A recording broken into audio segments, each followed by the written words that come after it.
Concern is rising that we are falling into another recession. The U.S. has not seen a recession since 2008. And tonight we have a 360 in-depth look at what's contributing to this concern and what our nation's leaders have to say. So first, though, a look at the numbers for you. Today, it was announced that the U.S. economy shrunk by 0.9% last quarter. And this is the second consecutive quarter of a decline, which oftentimes is used as the definition of a recession. We'll explain why it's not there, though, just yet. We will also hear a perspective of Coloradans who are impacted the most, and a look at the effect on our housing market. The hot market is now trickling into rental properties. Denver7's Megan Lopez kicks off our 360 in-depth coverage with an explanation of where our country currently stands.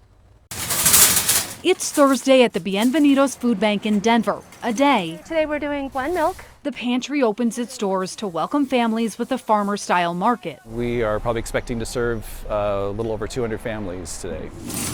It takes a lot to ask for help. A lot of people ain't working right now, so that helps for people and their family. It's hard to catch up right now, still playing catch up.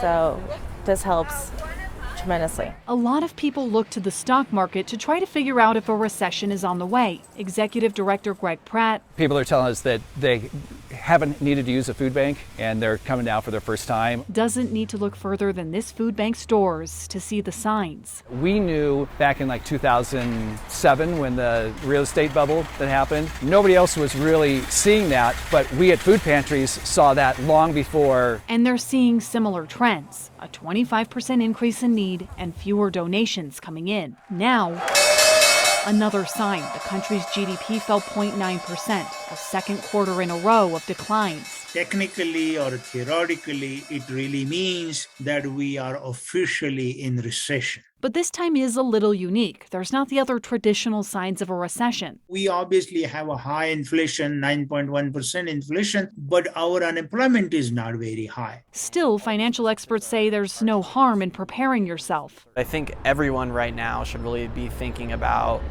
if they have enough cash on hand. Eric Courage is the founder of Honest Margin. He says there are things we can do now to brace ourselves. First, really think a little harder about larger purchases. Anything like a home or a car, a big purchase that you'd think twice about. It's also a good idea to look over your debt and make sure you can afford the payments on it and start saving. If someone is an entrepreneur and they don't know when their next paycheck's coming, maybe that's a longer runway, like 12 months of emergency reserves.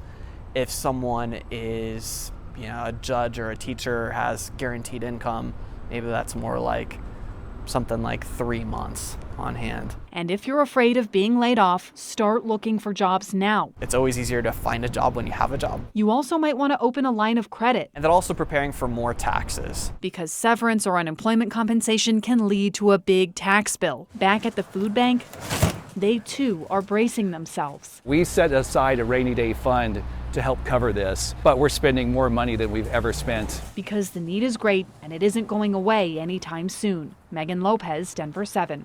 And let's give you some more context on what actually constitutes a recession. A nonprofit, nonpartisan organization called the National Bureau of Economic Research determines when the U.S. is in a recession, and it's made up of 8 economists, and many factors go into the calculation. Well, today I chatted with the Deputy Director of the President's Council of Economic Advisors. He didn't use the word recession. He says the state of our economy is in a transition period, moving at a steady, albeit slower pace. We expect the economy to continue to grow, for job opportunities to remain available for families, and for that safety and comfort of a paycheck to continue.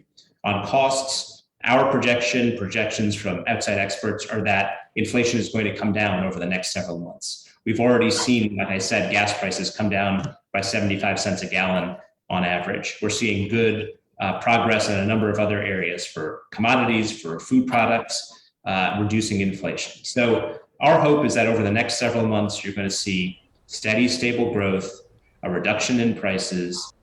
And bottom line, right now, the numbers show the economy is struggling, and U.S. leaders say they are trying to do what they can to fix that. And one of the tools used to help Americans right now, raising interest rates. Now, the Fed announced a 3/4 of a point interest rate hike yesterday. The idea is that you raise the cost of borrowing, it encourages people to borrow and spend less, and then lower demand should lead to lower prices. But that also could prevent some people from buying a home. So I want to use the average home price in the nation right now, $416,000 with 20% down.